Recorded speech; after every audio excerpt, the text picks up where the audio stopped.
구원의 원인은 내 안에 없고 구원의 원인이 예수님 안에 있습니다라는 제목으로 오늘 또 함께 말씀을 나누고자 합니다. 오늘 본문 성경은 로마서 4장 1절에서 8절입니다. 새 힘은 하나님께서 하신 일 속에서만 발견할 수 있습니다. 복음은 하나님이 무엇을 하셨는가를 선포하는 소식입니다. 그리고 우리는 하나님이 무엇을 하신 것에 대해서는 관심이 없습니다. 다시 한번 얘기하겠습니다. 새 힘은 하나님이 하신 일 속에서만 발견됩니다. 그리고 복음은 하나님이 무슨 일을 하셨는지에 대한 소식입니다. 그리고 안타깝게도 우리는 하나님이 무슨 일을 하셨는지에 대해서는 전혀 관심이 없게 태어나고 살고 호흡합니다. 그리고 오늘의 본문 성경 로마서는 이 복음이 도대체 어떤 내용인가를 두 명의 샘플을 얘기하면서 소개하고 있습니다. 아브라함과 다윗, 다윗과 아브라함. 특별히 우리 한국인한테는 크게 안 다가올지 모르지만 유대인들한테는 아브라함과 다윗은 가장 멘토가 되고 샘플이 되는 신앙 인물입니다. 누가복음에서는 거지 나사로가 죽었을 때 아브라함의 품에 안겼다고 표현하고요. 메시아는 다윗의 후손으로 온다고 유대인들은 기다렸습니다. 사도 바울은 로마서를 통해서 하나님은 무슨 일을 하셨는가를 계속 얘기하고 있습니다. 1장, 2장, 3장. 특별히 3장에서 우리는 모든 인간은, 자신을 포함한 모든 인간은 하나님과의 관계가 깨어진 죄인이다. 하나님의 영광에 이룰 수 없는 죄인이다. 이렇게 선포하면서 동시에 이 죄인이 하나님 앞에 어떻게 그 깨어진 관계가 회복될 수 있는가에 대해서 예수 그리스도께서 죽으신 죽음에 주목하고 있습니다. 역사 속에서 일어난 한 사건입니다. 하나님은 추상적인 일로서 우리에게 다가오시지 않고 실제로 지금 현재 팔레스타인 땅, 그리고 시기적으로는 약 2000년 전쯤에 사람의 모습으로 이 땅에 성육신하셔서 십자가에서 비참하게 죽으시고 부활하심으로 깨어진 관계를 회복하셨습니다. 그리고 하나님은 이것을 인간과 함께 하지 않으시고 주도하셨습니다. 구약성경에서는 이것을 계속 예고했고요. 신약성경은 바로 이것이 이루어진 사실임을 밝혀주고 있습니다. 그리고 사도 바울은 이 로마서 3장에서 이 했던 내용이 참신하게, 아니면 자기가 새롭게 주장하는 내용이 아니라 원래 구약성경에서 계속 하던 얘기였다. 다만 우리가 그것을 못 알아볼 뿐이었다. 구약의 가장 대표적인 성도 두 명을 보아라. 아브라함과 다윗. 다윗과 아브라함이 바로 자기 안에 있는 원인, 다시 말해서 내가 착해서 정성을 모아서 하나님을 감동시켜서 그 대가로서 구원받는 것이 아니라 예수 그리스도의 십자가의 구속, 대속 사역을 통해서 값없이 은혜로 구원받은 그 샘플로서 구약의 아브라함과 그리고 구약의 그 다윗을 얘기하고 있는 것입니다. 그래서 오늘의 주제, 제목, 구원의 원인은 내 안에 없고 예수님 안에 있다는 것은 복음의 핵심적인 내용입니다. 우리 교회에서는 특별히 이제 침례를 받기 원하시는 분, 다시 말해서 복음을 듣고 이제 예수 그리스도를 나의 주인으로, 그리고 나의 그리스도, 다시 말해서 구세주로, 나의 구원자로 영접하고 받아들인 분들에게 침례를 주지 않습니까? 그 침례를 주기 전에 두 가지 질문을 합니다. 한번 읽어볼까요? 뒤에 시작. 예, 누구누구 형제님, 누구누구 자매님, 예수님이 당신의 주인입니까? 이렇게 묻습니다. 그리고 또 한 가지 질문이 있습니다. 한번 읽어볼까요? 시작. 예수님을 믿어서 모든 죄를 용서받아 오늘 죽어도 천국에 갈 수 있습니까? 예, 이 두 가지 질문하는 것은 맞습니다. 지금 이제 침례를 받으시려는 분이 실제로 여기에 억지로 떠밀려 왔는 사람이 아니라 분위기, 체면 때문에 여기에 이 대답을 하려고 서 있는 것이 아니라 교인 등록하라고 단순히 그렇게 그래서 이력서에 종교란에 기독교라고 적는 그런 의미에서 침례를 받는 것이 아니라 실제로 나를 만드신 이 온 우주의 주인 되신 하나님과의 나의 관계가 그제는 남남 아니면 전혀 관계없는 그 무엇이었는데 이제는 내 삶의 주인이다. 그리고 이제 이 예수님을 내 주인으로 받아들였는데 이 예수님이 나를 위해서 어떤 일을 하셨는가? 십자가에서 돌아가신 그 사건 때문에 용서받았어. 무엇을? 죄를 용서받아서 내가 죽어서 이제 하나님과 영원히 함께 살 수 있다라는 그 확신에 대해서 묻고 있습니다. 그래서 바로 그러한 확신을 갖고 있습니까? 이렇게 질문하는 것입니다. 그래서 이제 그런 식으로 질문하는 까닭은 두 가지 의도입니다. 침례 받으시는 분을 위해서고 또한 이 성서행복한 교회의 건강성을 위해서입니다. 그분한테 그 질문하는 것은 그분이 이것이 자기의 고백이 되지 않았는데도 불구하고 교회 생활을 계속하게 되면 의무감밖에 없습니다. 재미도 없고 등산도 가고 싶고 그전에 하고 싶은 그 취미들이 사실은 내 속에서 더 큰 가치인데 매주마다 이렇게 오고 또 심지어 뭐 예수 믿으면 술 담배도 안 해야 될 것 같고 누가 얘기도 안 했는데 이제 또 돈의 10분의 1 세금 떼이는 것도 아니고 어떤 그러한 의무감만 내 삶 속에 쌓임으로써 이 신앙생활, 특별히 기독 신앙의 진정한 즐거움과 가치를 모른 채 껍데기만, 무늬만 기독인으로 살아갈까 봐 그분을 위해서 이런 부분을 단단하게 세워주기 위한 의도입니다. 침례반에서도 계속 이러한 부분들을 다루고 있습니다. 그리고 두 번째 질문도 그렇습니다. 두 번째 질문도 예수 믿어요. 예수님 믿어요. 이제 예수님 위해서 살아요. 살고 싶어요. 그런데 이 하나님 앞에서 내가 하나님 앞에 내가 받아들여졌는가? 내가 하나님의 자녀인가? 하나님의 백성인가라는 물음을 진지하게 자기에게 해봤을 때 늘 불안하고 뭔가 모자라고 언젠가 내가 이 땅을 떠났을 때 그리고 나의 진짜 주인 되신 그 하나님을 만났을 때 하나님이 나를 모른다고 하실까 봐 하는 그런 두려움 속에서 신앙생활을 계속하는 것은 사실 건강하지 못하거든요. 처음부터 이러한 부분에서 건강하게 신앙생활을 하려는 그러한 사람으로 돕기 위한 의도고 또한 그러한 분들이 이 교회에 계속 되어질 때에 이 성서행복한 교회 사람의 숫자는 크지 않더라도 진짜 알차고 하나님의 영광 앞에서 자발적이고 즐겁고 물론 삶의 현장 속에서 실패도 있고 또 뭡니까? 연약함도 있지만 이 보혈의 은혜, 처음에 발견했던 이 보혈의 은혜 속에서 날마다 쇄신하고 일어설 수 있는 그러한 교회 공동체로서 세워질 수 있는 것입니다. 그래서 이러한 두 가지 질문을 하는 것입니다. 그리고 이 질문은 실제로 초대교회, 우리 사도행전 아니면 로마서에서 발견되는 이 초대교회의 신앙 고백이었습니다. 사도행전 2장 36절 사도 바울의 첫 번째 메시지, 설교 내용 중에는 예수님을 소개할 때 이렇게 얘기합니다. 너희가 십자가에 못 박은 이 예수를 하나님이 주와 그리스도가 되게 하셨느니라. 예수님에 대한 정체를 이렇게 얘기합니다. 주와 그리스도, 주와 구세주. 그리스도는 헬라어, 그리스어인데요. 유대인의 언어인 메시아를 헬라어로 번역한 것입니다. 메시아는 기름 부었다. 누구한테 기름 부었느냐? 하나님이 하시는 일을 하는 사람한테 주었습니다. 기름을. 대표적으로 선지자, 그리고 왕, 제사장. 하나님께서 하시고자 하는 일을 하는 사람이 바로 메시아였습니다. 그리고 구약 성경은 그 메시아가 오실 것이다. 그리고 신약 성경을 통해서 우리 역사 가운데서 예수님이 바로 그 메시아 그리스도임을 발견하게 됩니다.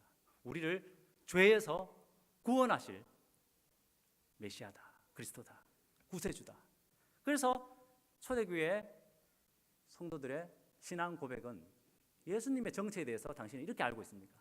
예수님이 당신의 주인입니까? 예수님이 당신의 구원자, 그리스도이십니까? 그래서 우리는 침례 받을 때 이 두 가지 질문을 하는 것입니다. 로마서에서도 이렇게 하잖아요.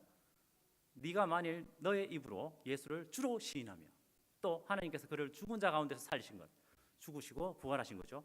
다시 말해서 죽으시고 부활하신 게 결국은 그리스도께서 하신 일입니다. 예수를 주로, 그리고 하나님께서 그 예수를 그리스도로 세우신 것을 마음에 믿으면 구원을 받으리라. 로마서 10장 9절. 바로 이러한 초대교회의 신앙 고백을 우리 성서행복헌교회에서는 여전히 우리 살아있는 나의 신앙의 내용으로 하기 위한 의도로서 이렇게 묻습니다. 그래서 줄이면 이렇습니다. 주 예수 그리스도. 늘 하는 말이잖아요. 성경에 보면 주 예수 그리스도, 주 예수 그리스도인데 예수님에 대해서 설명하는 가장 짧은 표현이면서 가장 농축적이면서 가장 큰 내용을 담고 있습니다. 예수님은 주인이다. 예수님은 그리스도다. 그래서 주 예수 그리스도. 늘 하는 말이었는데 이런 내용이 담겨 있다 하는 것들을 발견했습니다. 그리고 침례 받을 때, 그리고 침례 받은 이후에도 내 삶의 예수님은 나의 주인이다. 그리고 예수님은 나의 구세주, 나를 건지시고 내 삶을 새롭게 하시는 놀라운 하나님이다. 자, 그런데 금방 보았던 그 두 가지 질문의 의미, 이 속에는 좀 더 현실적으로 이런 내용들이 담겨 있습니다. 예수님이 당신의 주인입니까? 라는 것은 다른 말로 당신한테 가장 소중한 것이 무엇입니까? 라는 질문을 하는 것입니다. 그리고 예수님을 믿어서 모든 죄를 용서받아 오늘 죽어 천국에 갈 수 있습니까? 라는 질문은 예수님 이제 내 인생에 가장 소중한 분이 되었습니다 라고 대답했는데 어떻게 그렇게 고백하는 사람이 될 수 있었는가에 대한 질문입니다. 이런 내용이 담겨 있습니다. 한번 오늘 내용을 통해서 이것이 좀 더 다가왔으면 좋겠다 하는 마음이 있는데요. 내 인생에서 가장 소중한 것이 무엇인가? 이 부분부터 한번 보겠습니다. 가장 소중한 것이 무엇인가? 자, 보통 우리가 통계 조사를 보면 이렇게 나옵니다. 가족, 관계죠.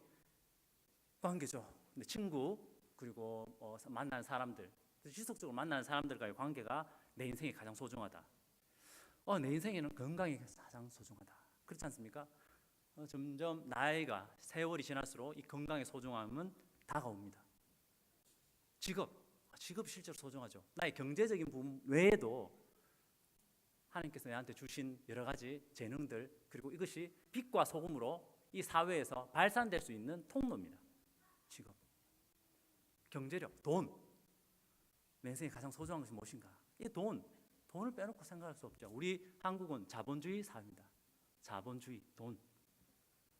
공부, 우리 학생이나 그리고 고등학교 졸업한다고 구체적인 공부는 안 할 수 있겠지만 인생 공부는 계속 하는 것입니다. 지혜, 태도. 지혜다, 태도다, 이런 말은 어떤 가치, 값어치를 알아보는 통찰력입니다. 통찰력이라고 얘기하면 인사이트, 겉으로는 보이지 않더라도 그것의 진면목을 알아볼 수 있는 능력입니다. 지혜라는 것은 겉으로는 옳게 보여도 그것이 헛되다는 것을 알아볼 수 있는 통찰력이고요. 또한 겉으로는 허스름하게 보이고 가치 없게 보이더라도 그 속에서 진짜 값어치를 알아볼 수 있는 눈입니다. 아무튼 내 인생에 가장 소중한 것은 무엇입니까? 이렇게 물었을 때 어떤 분들은 지혜다, 인생에 대한 나의 태도다. 그리고 이제 요즘은 이게 많습니다. 취미, 노래, 영화. 노래가 두 번 더 가네요. 노래, 스포츠, 요리, 음식. 내가 무엇을 위해서 나의 일주일 중에서 시간을 많이 쓰는가? 자발적으로 또 이것만 생각하면 즐거움이 묻어나오는.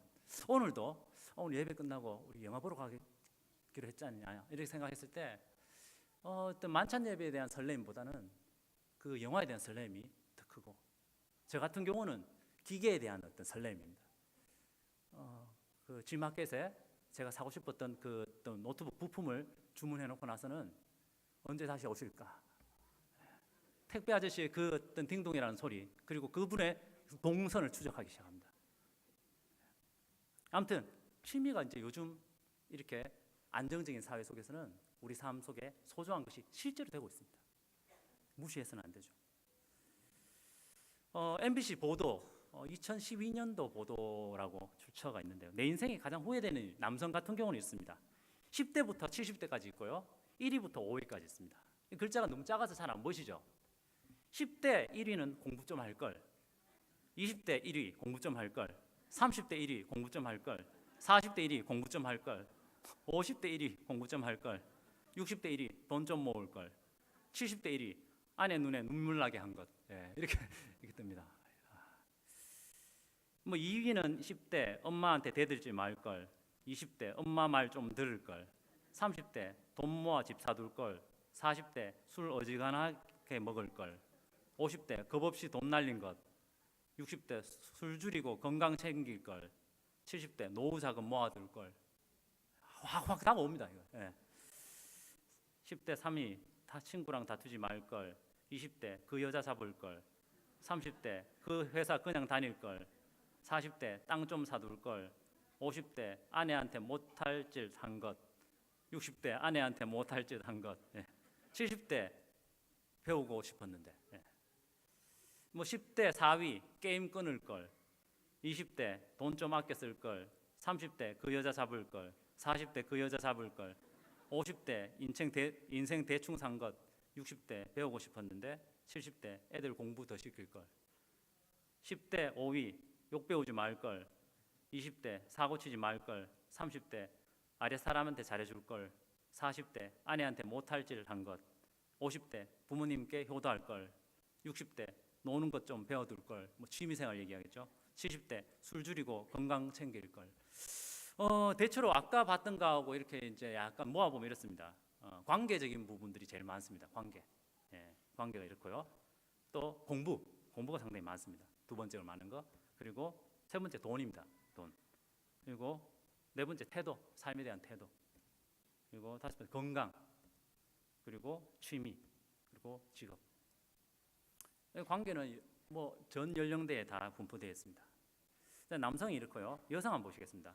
10대부터 70대 1위부터 5위인데요. 10대, 20대, 30대부터 10대 1위 공부 좀 할 걸, 20대 공부 좀 할 걸, 30대 공부 좀 할 걸, 40대 공부 좀 할 걸. 야, 참 우리나라는 공부가 참 이러한 어떤 압박감을 줍니다. 왜냐하면 공부가 그 사람의 어떤 전체적인 삶의 방향을 가르치기 때문에 사실 그렇거든요. 50대 애들 교육 신경 더 쓸 걸, 이것도 사실은 애들한테 공부 더 시킬 걸 이런 거잖아요. 60대 애들한테 더 잘할 걸, 이제는 공부하고 약간 벗어나서 이렇게 얘기합니다. 70대 여성들은 배우고 싶었는데 이렇게 얘기합니다. 2위 10대 엄마한테 거짓말한 것, 20대 엄마 말 좀 잘 들을 걸, 30대 이 남자랑 결혼한 것, 40대 애들 교육 더 신경 쓸 걸, 50대 결혼 잘못한 것, 60대 배우고 싶었는데, 70대 먼저 간 남편한테 잘할 걸. 보통 여성들이 먼저 이렇게 남편분들이 먼저 이렇게 돌아가시는 경우가 있지 않습니까? 가고 나니까 또 이런 식으로 후회가 된다. 3위 10대 친구랑 싸우지 말 걸, 20대 친구랑 싸우지 말 걸, 30대 전공 선택 잘못한 것, 40대 내 인생 즐겨볼 걸, 50대 공부 좀 할 걸, 60대 돈 좀 모아둘 걸, 70대 돈 좀 모아둘 걸. 4위는 10대 학교 잘못 고른 것, 20대 더 화끈하게 놀 걸, 30대 결혼 후 직장 그만둔 것, 40대 결혼 잘못한 것, 50대 남편 바가지 긁은 것, 60대 이 집안에 시집 온 것. 남편분도 모르셨죠? 70대 부모님께 잘할 것. 5위는 10대 좋은 사람 사귈 걸, 좋은 친구 사귈 걸, 20대 사표 낸 것, 30대 부모님께 잘할 걸, 40대 부모님께 잘할 걸, 50대 돈 좀 잘 굴릴 걸, 60대 부모님께 잘할 걸, 70대 평생 고생만 한 것. 우리한테 다가오는 것도 있고 공감되는 것도 있고 어떤 부분들은 이해가 안 되는 부분도 있을 겁니다. 왜냐하면 이건 설문조사니까. 자, 아무튼 우리 인생 속에서 이 여성들은 관계가 더 많습니다. 맞죠? 관계. 보통 여성은 관계, 남성들은 일 이렇게 이해하죠. 공부도 많습니다. 두 번째로. 그리고 돈, 그리고 태도, 그리고 취미, 그리고 직업, 이런 식으로 볼 수 있습니다. 내 인생에서 가장 소중한 것이 무엇인가라고 얘기할 때 실제로 이런 것들이 실제로 우리 삶에 이렇게 고백되는 내용들입니다. 제가 아까 취미라고 얘기하고 뭐 돈이라고 얘기하니까 너무 가볍게 볼 수 있는데요. 통장은 나의 힘. 요거는 위클리 조선 1958호 내용입니다. 2004년 제41회 저축의 날 행사에서 올해의 저축왕으로 뽑혀 국민훈장 목련장까지 받은 이 남자의 일상에는 달라짐이 없다. 경기도 의정부에서 20년 동안 장난감 노점상을 하고 있는 최상길, 그 당시 나이로 42세, 그분의 이야기다. 중략하고요. 최 씨는 현재 자신과 부모님, 조카들의 통장 등 50여 개의 통장을 관리하고 있다. 일을 나가는 날도 많지 않고 자꾸 나빠지는 경기 탓에 벌이도 줄었지만 최 씨는 1억 원대의 예금을 악착같이 지키고 있다고 했다. 나이 40을 넘었지만 결혼도 하지 못했고 나이 든 부모님도 모셔야 할 처지, 언제 어떤 일을 당할지 모르는 상황에서 예금 통장은 그를 지켜주는 든든한 보루이자 마지막 희망이기 때문이다. 이렇게 얘기하고 있습니다. 통장은 나의 힘. 출애굽기에서 출애굽한 그 이스라엘 백성이 출애굽했을 때 특히 그 홍해를 주님의 하나님의 그 주권적인 기적으로 통과했을 때 이렇게 합니다.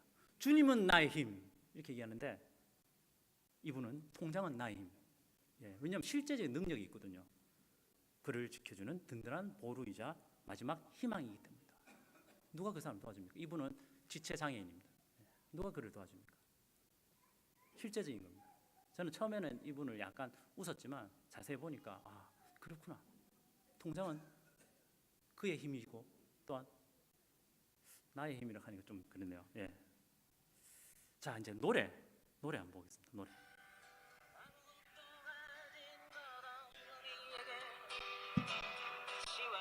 김광석 씨입니다.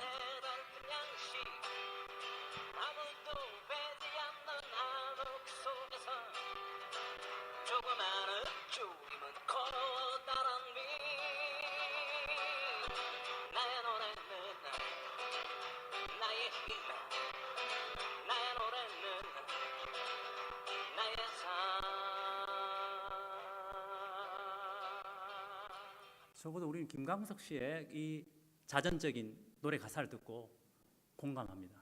대구에 김광석 거리가 있는데요. 물론 뭐 조용필을 더 좋아하시고 또 김광석이 누군지 모르는 분도 있습니다. 하지만 나오나 보다 실제로 이 김광석이 실제로 영향을 더 많이 미치는 사람들이 많습니다. 김광석 씨는 고인이죠. 그분은 이 노래가 자기의 힘이고 노래가 자기의 인생의 삶이라고 고백하고 있습니다. 이것은 누가 억지로 시킨 것이 아니고 자발적인 고백입니다. 노래는 나의 삶. 자, 이거는 영화제 오프닝 행사에서 단역 배우들이 고백하는 겁니다. 내가 좋아하는 일을 한다는 그 자체만으로도 무대 위가 즐겁고 카메라 앞이 행복하고 연기를 하는 그 순간이 제일 설레고 제일 가슴 뛰는 순간입니다. 사람들이 저를 배우로서 기억해주는 것. 배우로서 남는 것. 앞으로도 오랫동안 배우로서 연기하고 싶습니다. 저한테 배우는 꿈입니다. 단역 배우들 우리를 치면 뭐 엑스트라에 가깝죠. 돈도 얼마 받지 못합니다. 그런데도 불구하고 이 사람들은 이 배우, 영화가 내 인생에서 꿈이라고 고백합니다. 돈도 얼마 안 되는데 자발적으로 누가 시킨 것도 아닙니다. 엄마 아빠가 그래 반대하는데도 이 길을 위해서 달려갑니다. 십자가의 길을 묵묵히 걸어가는 것입니다. 당신한테 가장 소중한 것이 무엇입니까? 라고 이렇게 질문하실 때 우리가 침례받기 전에 침례를 앞둔 신앙을 고백하는 분들한테 예수님이 당신의 주인입니까? 라고 질문하는 것은 다시 말해서 당신한테 가장 소중한 것이 무엇입니까? 라는 것을 재확인하는 질문이었습니다. 예수님이 당신한테 가장 소중합니까? 이란 질문입니다. 그리고 이것은 금방 우리가 살펴본 세 가지 돈, 그리고 노래, 그리고 영화. 예수님이 당신의 힘이 됩니까? 마치 돈이 나의 힘이 되는 것처럼 예수님이 나의 힘입니까? 그리고 예수님이 노래가 나의 삶인 것처럼 예수님이 나의 삶입니까? 하는 질문입니다. 그리고 이 단역 배우들에게 영화가 배우가 꿈이었듯이 누가 시키지 않아도 예수님이 나의 꿈입니까? 이것은 교회 예배당 안에서 예수 믿는 사람들한테만, 그리고 침례받기 직전에 하는 그냥 형식적인 대답이 아니라 아무도 보지 않는 그 삶의 현장, 그 속에서도 이것만 생각하면 즐겁고 왠지 기분이 좋고, 그리고 이것을 내 삶 속에서 가장 소중히 여기는 사람으로 시작하는 것, 바로 그런 사람이 당신은 되었습니까? 하는 그런 질문이, 예수님이 당신의 주인입니까? 예수님이 당신의 주인입니까? 당신한테 예수님이 가장 소중합니까? 라는 질문입니다. 단역 배우들, 그리고 노래를 불렀던 그 김광석 씨, 그리고 그 통장을 얘기했던 그 사람이 그 가치가 얼마나 소중한지를 알지 않습니까?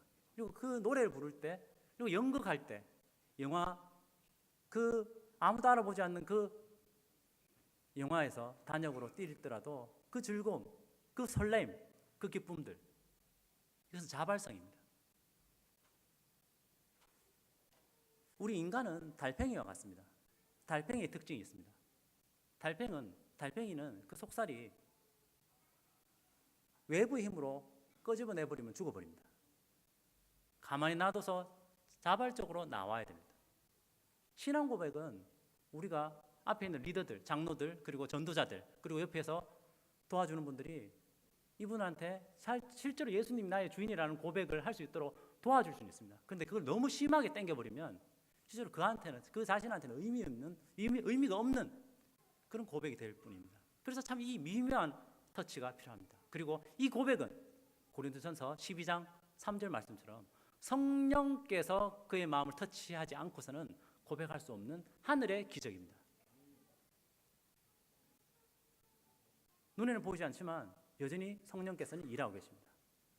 성령께서 일하신다 하니까 막연한데요, 성령의 일의 사역의 초점은 예수 그리스도의 사역을 스포트라이트하고 있습니다. 성령께서 사역하신다는 것은 뭔가 신비주의고 기적적인 병나든 이런 것들이 아니고요, 요한복음에서 성령께서 오시면 하시는 일이 결국은 내가 한 것을 기억나게 하신다. 예수님이 하신 말과 예수님이 하신 일에 대해서 주목하게 하는 은닉 사역을 성령께서는 하십니다. 성령 충만하십니까? 그러면 당신한테는 말씀이 충만할 것입니다. 어떤 말씀요? 하나님이 예수님을 통해서 어떤 일을 하셨는가에 대한 기억입니다. 그 내용들에 대한 이해력입니다. 예수님이 나의 주인입니까? 이렇게 대답하십니까? 따로 공식적으로 묻지는 않겠습니다. 하지만 이 대답에 대해서 예스라고 대답하는 그 기쁨, 이것이 신앙의 진면목이고 건강한 신앙생활의 시작입니다. 우리 교회가 어린 아이들로부터 이 신앙 고백을 하는 모든 연령대의 분들이 예수님이 나의 힘이고, 예수님이 나의 비전이고, 예수님이 나의 꿈이고, 예수님이 나의 모든 것이다, 나의 삶이다 라고 고백하며 또 이 삶의 진정한 깊이를 알아가기를 원합니다. 참 그런데 이게 참 어려워요. 왜냐하면 어떻게 가르쳐야 될지 참, 맞죠? 다만 이 신약 성경에서 발견하는 것은 대부분 우리는 보고 배웁니다. 보고 배워. 우리 성생명 교회에 이미 이러한 삶을 살고 있는 사람이 몇몇 사람 있으면 우리는 그것을 알아채기 시작합니다. 2018년 자본주의 사회 속에 우리 한국은 어떻게 하면 더 편하고 어떻게 하면 더 잘 살 것인가에 대한 정보는 세리 빛깔입니다. 네이버 아니면 책, 교보문고 아니면 인터넷 서적에서 찾아보면 어떻게 하면 자기 개발해서 성공해서 돈을 벌 것인가, 그런 책들은 많이 나옵니다. 물론 그 책 본다고 그렇게 되지는 않을 수도 있겠지만, 그런 정보는 많지만 실제로 우리의 심령 속에 우리가 갈구하는 건 뭔지 아십니까? 돈으로 채울 수 없는, 그리고 우리의 명예와 우리의 쾌락으로 채울 수 없는 우리의 그 허전한, 우리의 비어있는 이러한 공허한 마음을 예수 그리스도로 채우면서 예수 그리스도를 섬기는 기쁨 속에 걸어가는 사람을 보기를 원합니다. 우리 성성복음교회에 나이 어린 사람들로부터 노년에 이르기까지 예수님을 믿으면서 겉으로 볼 때는 금욕적인 삶처럼 보일 때도 있습니다. 왜냐하면 이 삶의 깊이는 잘 자세히 관찰하지 않으면 잘 모르거든요. 아무튼 그 내용의 진면목은 하나님을 향한 쾌락입니다.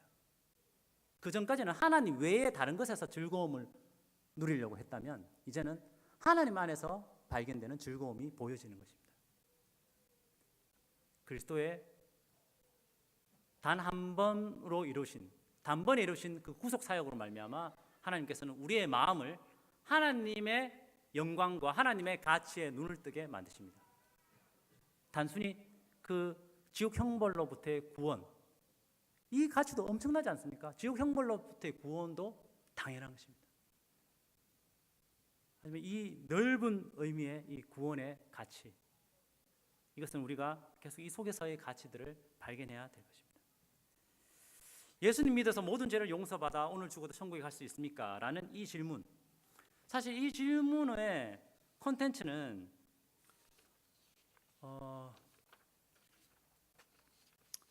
국제 전도 폭발 사역 단체라는 게 있습니다. 제임스 케네디 박사님, 그 목사님이 1962년도 미국에서 창설한 단체인데요. 전도할 때, 복음 제시할 때 두 가지 핵심 질문이 있습니다. 이 전도 폭발 프로그램 이수하면 배지를 주는데요. 배지 모양이 물음표 2개입니다. 질문 2가지. 첫 번째, 만일 오늘 밤이라도 이 세상을 떠나신다면 천국에 들어갈 것을 확신하고 계십니까? 우리 질문하고 비슷하죠. 그리고 또 한 가지 질문, 만일 오늘 밤 이 세상을 떠나 천국 문 앞에 섰는데 그때 하나님께서 당신한테 내가 너를 나의 천국에 들어오게 해야 할 이유가 무엇이겠느냐 하고 물으신다면 당신은 어떻게 대답하시겠습니까? 이 2가지 핵심 질문입니다. 국제 전도폭발 사역단체에서. 그리고 이 사역단체의 이 질문이 수많은 전도의 열매를 맺고 또 지금도 맺고 있습니다. 뭐 우리가 이름만 대면 알고 있는 수많은 한국에 있는 대형 교회들 뿐만 아니라 많은 교회들, 이 전도폭발 이 프로그램을 도입해서 지금도 하고 있습니다. 우리 교회만 이 질문을 하는 것이 아닙니다. 오늘 밤이라도 이 세상을 떠나신다면 천국에 들어갈 것을 확신하고 계십니까? 사실 끔찍한 질문 아닙니까? 특히 입원해가지고 건강 안 좋은 환자한테 이렇게 가가지고 오늘 밤이라도 세상을 떠나신다면 이렇게 얘기하는 순간, 와, 이게 진짜 왜 왔노? 맞죠? 죽으란 말이가 이렇게 이해할 수 있습니다. 불쾌해질 수도 있습니다. 그래서 상황과 장소에 따라서 참 잘 써야 됩니다. 이거 막 쓰면, 잘못하면 진짜 예리한 칼은 잘못 쓰면 다칩니다. 그럼에도 불구하고 이 질문은 죽음이라는 인생의 최대의 경험 속에서 내 인생의 가장 소중한 것을 보게 하는 질문입니다. 자, 나한테 무엇이 가장 소중한가 했을 때 아까 10대부터 70대인데 많이 바뀌잖아요. 근데 관계 중심적으로 갑니다. 그전에 안 보였던 것이 봅니다.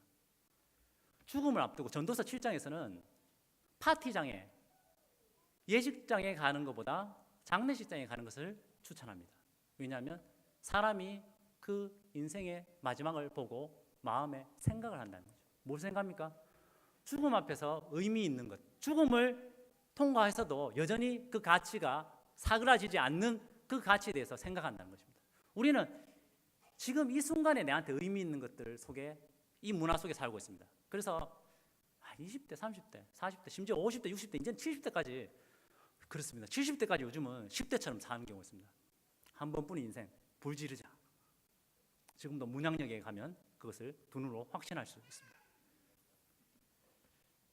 아무튼 이 문화가 무섭습니다. 문화는 보고 배우는 거거든요. 그게 진짜 중요한지 안 중요한지는 생각 못합니다. 따라하는 겁니다. 죽음 앞에서 우리는 인생에서 내 인생에 가장 소중한 것이 무엇인가를 다시 한번 생각해 보게 됩니다.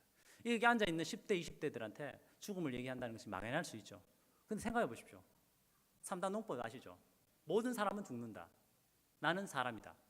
고로 나는 안 죽을 수 있다? 죽는다. 자, 지금이 2018년도입니다. 2028년이 되면 우리 성생복음교회 이 자리에 앉아 계신 사랑하는 또 우리 형제님, 또 자매님 중에 또 주님 나라로 먼저 가신 분이 분명히 있을 것입니다. 그리고 2118년이 되면 혹시나 주님이 그때까지 안 오신다면 저는 이 땅에 없을 것입니다. 그것은 감정적으로는 받아들이기 싫고 지성적으로는 생각도 안 하는 부분이지만 현실입니다. 팩트죠. 죽음 앞에서 나는 죽음 앞에서도 여전히 든든히 설 수 있는 그 가치를 붙들고 있는가? 그래서 예수님 믿어서 모든 죄를 용서받아 오늘 죽어도 천국에 갈 수 있습니까? 라고 물을 때 죽음을 얘기하는 까닭은 인생의 가장 큰 가치를 생각하는 그 질문이기 때문입니다. 당신의 주인이 바로 예수님입니까? 라고 물었을 때 그냥 버떡버떡 대답하잖아요. 이 질문에 담긴 의미 생각 안 하고. 근데 이 두 번째 질문은 다시 보면 1번의 질문을 생각하게 해줍니다. 내 인생이 진짜 소중한 게 무엇인가? 그리고 여기에 대한 대답은 쉽지 않다는 것입니다. 예수님이 나의 가장 소중한 분이 되었다라는 고백을 어떻게 할 수 있습니까? 어떻게 예수님이 나의 인생의 최고의 가치가 되었다, 예수님이 내 인생의 가장 소중한 분이 되었다라고 혹시나 예스라고 대답하신다면 어떻게 그렇게 되셨습니까? 무엇이 나로 하여금 그 고백을 하게 만드셨습니까? 그 원동력이 뭡니까? 서론은 길었지만 오늘 우리가 봤던 그 본문 성경에서 얘기하는 은혜, 값없이 주어지는 예수 그리스도의 십자가의 사역이 바로 그것의 원동력이다 하는 것입니다.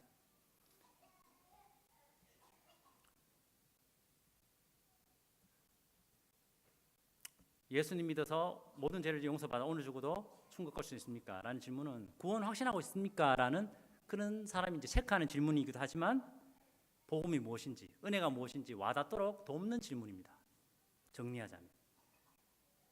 자, 그래서 이 질문을 내한테 해보는 것은 그런 의미에서 유익합니다.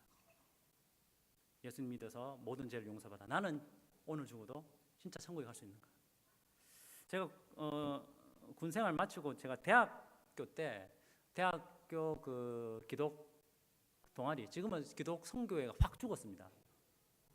대학교 기독 선교회 선교 단체들이 거의 활동이 미비한데요. 그 당시에는 그래도 어느 정도 활발했는데 그때 기독 단체 제하고 한 번씩 안면이 있던 분이 이렇게 몇 번 만나다가 커피 한 잔 마시면서 아직도 기억합니다. 그 이제 돌계단에서 이렇게 앉아가지고 있는데 뜬금없이 자기가 인도로 간다고 합니다. 인도에 선교하러 가는데 저한테 이렇게 묻습니다. 예수님 믿어서 모든 죄를 용서받아 오늘 죽어도 천국 갈 수 있냐? 이렇게 묻더라고요. 그 당시 저는 이제 교회에서 또 뭐 여러 가지 활동도 하고 있었습니다. 그런데 참 신선합니다. 무슨 말이냐? 교회에서 늘 묻는다. 내가 다른 사람한테 이 질문을 했는데 내가 그 질문을 딱 받고 나니까 두 가지 감정이 생깁니다. 상당히 불쾌해지더라고요. 근데 제가 그 질문을 딱 받으니까 제가 다른 분들한테는 그렇게 질문했거든요. 그런데 딱 들으면 내가 지금 교회 생활을 얼마 했는데 이 질문을 하노? 이런 생각도 들고 또 한 가지는 두 번째 감정. 갑자기 두려움이 딱 생겨요. 묘하죠. 내가 이것을 확신하고 있는데 예수님 믿어서 모든 죄를 용서받아 오늘 죽어도 천국 갈 수 있습니까? 라는 질문을 받으면 우리한테는 제일 먼저 나타나는 반응은 바로 거울 보듯이 나를 관찰합니다. 나를 관찰하는 순간 이 필름처럼 내 인생이 싹 지나갑니다. 내 과거에 내가 행했던 그리고 아무도 모르는 그 나의 삶들이 쫙 지나면서 겉으로 행동으로 나타났던 입으로 그리고 속으로 그 모든 삶들이 기억나는 한도 내에서 쭉 훑어갑니다. 다시 말해서 오늘 죽어도 천국 갈 수 있습니까? 라고 질문받으면 우리한테 나타나는 첫 번째 반응은 구원받을 만한 원인을 내 안에서 찾기 시작합니다. 이 질문을 받는 순간 바로 그렇습니다. 뭐 예외가 있을 수는 있겠지만 대체로 뭐 딱 질문 받고 나서 바로 첫 번째 드는 감정들, 생각들 그런 겁니다. 준비 안 됐을 때, 팍 들었을 때, 준비하고 나면 막 정리합니다. 정리하고 나서 했는데 감정이 뭐죠? 부족하다 하는 감정입니다. 부끄럽다 하는 감정입니다. 그리고 두렵다 하는 감정입니다. 내가 여전히 부족하다. 내 삶을 자세히 관찰해 보니, 내 안을 보니 나는 여전히 부족하다. 그리고 부끄럽다. 나는 참 부끄럽다. 하나님 앞에서 부끄럽다. 그리고 사람 앞에서도 부끄럽다. 그리고 두렵다. 엄미하시고 거룩하시고 공정하신 하나님이 이것을 그대로 두실 리가 없는데 두렵다.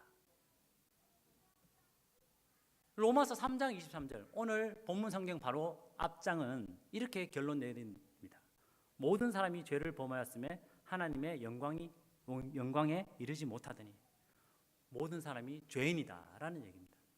그렇기 때문에 우리가 아까 물은 그 질문을 들었을 때 내가 죄인이다라고 발견하는 것은 정상적인 것입니다.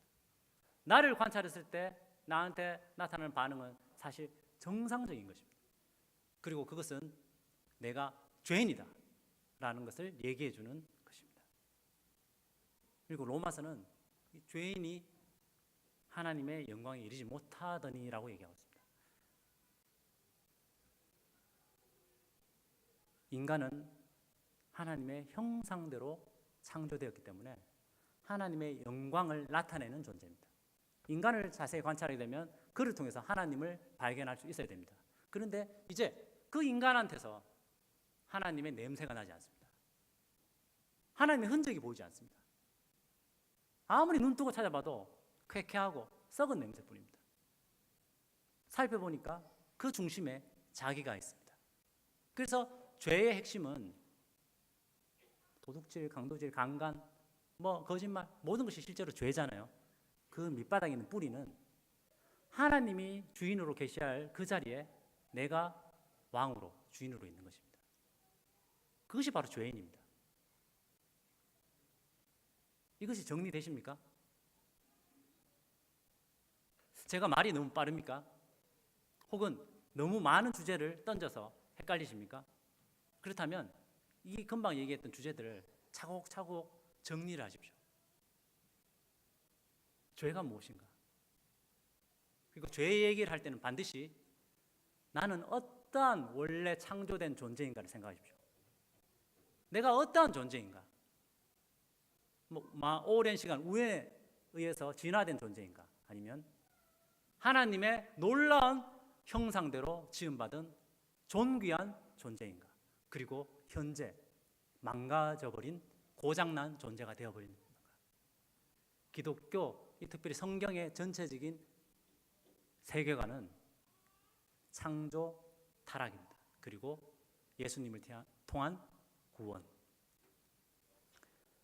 로마서는 인간이 죄인이라는 걸 얘기합니다. 그리고 우리가 침례식을 앞둔 사람들한테 두 번째 했던 질문은 바로 내가 죄인이라는 것을 한 번 더 확인해 주게 하는 실제적인 질문이었습니다. 그리고 로마서 3장 20절은 이제 여기에 머물러 있는 죄인임을 분명하게 인식하고 벌벌 떨고 있는, 불안해하는, 남한테 말 못할 이런 소가리를 하고 있는 사람한테 빛을 비춥니다. 좋은 소식을 제시해 줍니다. 율법의 행위, 다시 말해서 내 속에서 율법을 지켜서 착한 행위로 하나님 앞에 뭔가 쌓아보려고 해서 얻으려고 했던, 하나님 앞에서 의롭다고 하나님의 어떤 인정을 받으려고 했던, 하나님과의 관계를 회복해 보려고 했던 나의 시도가 있었지만 이 로마서 3장 20절은 율법의 행위로 그의 앞에 의롭다 하심을 얻을 육체가 없다라고 얘기합니다. 그리고 율법으로는 죄를 깨닫는다고 얘기합니다. 그리고 놀랍게도 21절에 이제는 이제 새로운 세상이 열리는 것입니다. 내 안에서는 발견할 수 없었던 그러한 소식입니다. 내 안에서는 전혀 예측할 수 없었던 소식입니다. 이제는 율법 외에, 율법을 지켜서가 아니라, 내 안에서가 아니라 하나님의 한 의가 나타납니다. 외부로부터 주어지는 은혜라고 얘기하죠. 하나님의 한 의가 나타났다고 얘기합니다. 우리 안에서 발견된 것이 아니라 하나님께서 주신 은혜입니다. 이것은 놀랍게도 구약 성경, 그 율법과 선지자들한테 지속적으로 증거를 받은 것입니다. 갑자기 나타난 것이 아니고 그토록 구약 성경 그렇게 매번 읽고 막 10독, 20독, 50독 했지만 실제로 그 구약 성경이 바로 이 나타날 하나님의 의를 지속적으로 포인트로, 주제로 얘기하고 있었다는 겁니다. 내 눈에는 그게 안 보였을 뿐이지. 그래서 이제 로마서 3장 24절은 바로 복음의 엑기스를 얘기하고 있습니다. 핵심. 그리스도 예수 안에 있는 속량으로 말미암아 하나님의 은혜로 값없이 의롭다 하심을 얻은 자 되었느니라. 자, 여기서 혹시 내가 무엇을 했는가에 대해서 이게 나와 있습니까? 다 하나님의 하신 일입니다. 하나님께서 예수님 안에서 하신 일입니다. 십자가의 속량입니다. 속량이라는 단어가 기독교 전문 용어라고 했죠. 속이라는 단어가 값을 치르고 자유를 되찾다는 용어입니다. 예수님의 목숨을 버리고 우리의 목숨을 살리셨습니다. 예수님의 생명을 버리고 우리의 생명을 살리셨습니다.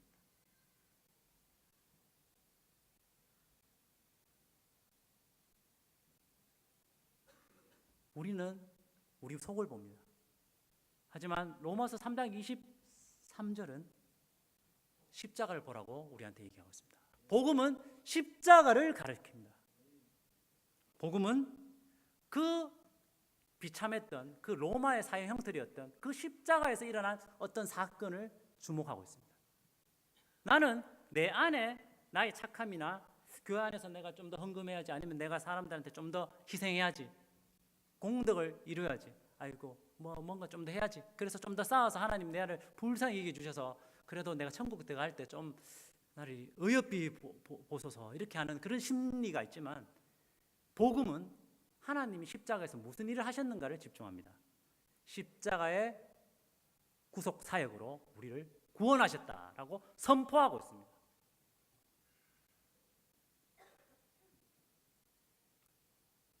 갈라디아서에서는 이렇게 얘기합니다. 그리스도께서 하나님의 뜻을 따라 우리 이 악한 세대에서 우리를 건지시려고 우리 죄를 대속하기 위하여 자기 몸을 주셨으니,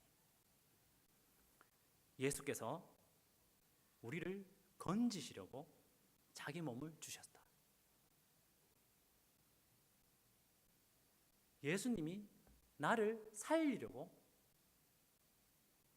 그냥 아이고 말로 안 하고, 왜냐하면 이것이 진정한 우리의 현실 세계입니다. 우리의 현실 세계는 값을 치러야만 물건을 살 수 있습니다. 값을 안 치르고 물건 가져오면 뭡니까? 도둑질이죠. 하나님은 원칙을 지킵니다. 하나님의 원칙. 값을 치르고 자유를 주십니다. 그리고 이 자유는 내 마음대로 살 수 있는 자유가 아니고 그 자유를 통해서 이제 하나님의 뜻을 마음껏 펼칠 수 있도록 우리에게 부르시는 것입니다.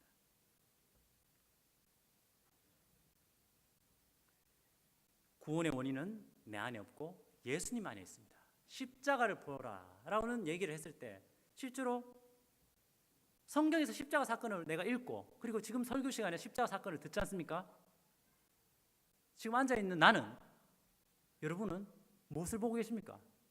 하나님이 하신 일을 보고 있습니까?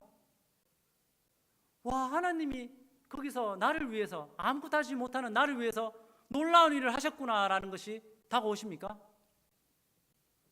아니면 여전히 내가 해야 할 일 아직도 부족한데, 아직도 뭔가 더 해야 되는데, 로마 가톨릭이 그렇잖아요. 50% 은혜와 50% 행위, 영원히 구원을 확신하지 못합니다. 왜냐하면 우리는 늘 부족하잖아요. 그런데 십자가에서 하나님께서 완료하신, 인류의 역사 속에서 완료하신 그 십자가의 사건을 보고 계십니까? 거기서 내 인생이 새롭게 시작되는 것입니다. 예수님은 십자가에서 죽으시기 바로 직전에 다 이루었다라고 얘기하고 죽으셨습니다. 예수께서 신포도주를 받으신 후에 이르시되 다 이루었다 하시고 머리를 숙이니 영혼이 떠나가시니라. 요한복음 19장 30절. 십자가에서 다 이루었다고 하신 이 말씀을 들었지 않습니까? 이 기록을 읽었습니다. 그리고 머리로 이해했습니다. 그렇고 나서 우리는 정리가 됩니까? 하나님이 거기서 완료하셨구나, 거기서 다 하셨구나, 끝마치셨구나 하는 것이 확인됩니까? 하나님이 그 십자가를 통해서 완성하신 일들을 확인하고 있습니까? 아니면 여전히 내가 이루어야 될 그런 뭔가 모를 부담감을 갖고 있습니까? 복음은 하나님께서 예수님을 통해서 그 부담감을 지우셨다는 얘기입니다. 쉽게 이해하는 예화로 이런 얘기를 듭니다.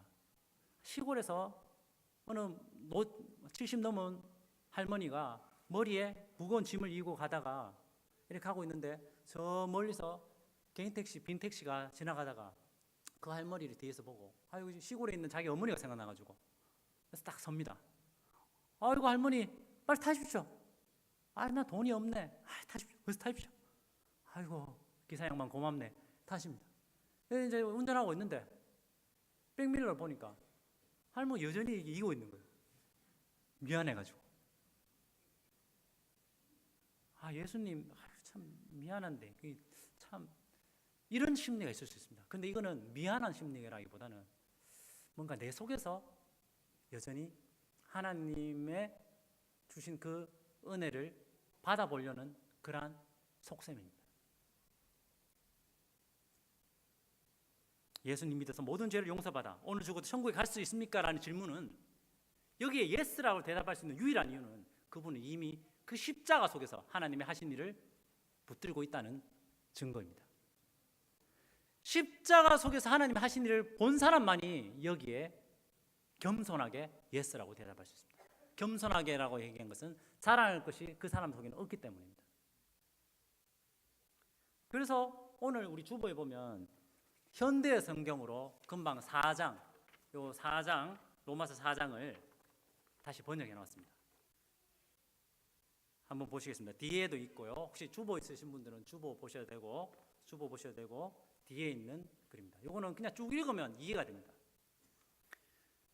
내 안에서 구원받는 원인이 없고 예수님 안에 있다는 것. 그 두 가지 샘플이 바로 아브라함과 다윗인데요. 한번 읽어보겠습니다. 제가 읽겠습니다. 우리 유대 민족의 조상인 아브라함만 해도 믿음으로 구원받는 이 문제로 어떤 경험을 하였습니까? 사도 바울은 이렇게 문제를 제기한 후에 다시 말해서 아브라함은 어떻게 구원받았습니까? 이 말입니다. 아브라함은 어떻게 구원받습니까? 구약 성도는 뭐 행위로 구원받습니까? 아닙니다. 구약 성도 역시 은혜로 구원받습니다. 아브라함은 구원받는 이 문제로 어떤 경험을 했는가? 어떻게 구원받았는가? 하나님께서 그를 받아들이신 것은 과연 그가 선한 일을 했기 때문입니까? 만약 선한 일을 했기 때문에 그렇다면, 정말 그렇다면 그는 그 일을 자랑하고 또 남을 만하죠. 왜냐하면 우리도 그렇잖아요. 내가 뭔가 했을 때는 나를 자랑합니다. 그러나 하나님 보시기에 아브라함은 내세워 자랑할 것이 하나도 없었습니다. 그래서 성경에는 이 창세기 15장을 인용합니다. 여호와께서는 이렇게 믿는 아브라함을, 믿는다는 것은 하나님을 신뢰한다는 거죠. 하나님께서 하신 일, 앞으로 하실 약속을 신뢰하는 아브라함을 흐뭇하게 생각하시고 그를 인정해 주셨다고 기록되어 있는 것입니다. 그러니 아브라함이 하늘나라에 들어갈 자격을 얻은 것은 그가 선한 일을 했기 때문이 아닙니다. 자, 여기서 우리가 정리하셔야 됩니다. 믿음이 샘플되고 가장 성도의 표본되는 아브라함이 바로 이렇게 구원받았구나. 이렇게 정리합니다. 구원은 값없이 주는 선물입니다. 만일 선한 일을 해야 구원을 받는다고 한다면 어떻게 구원을 값없이 주는 선물이라고 할 수 있겠습니까?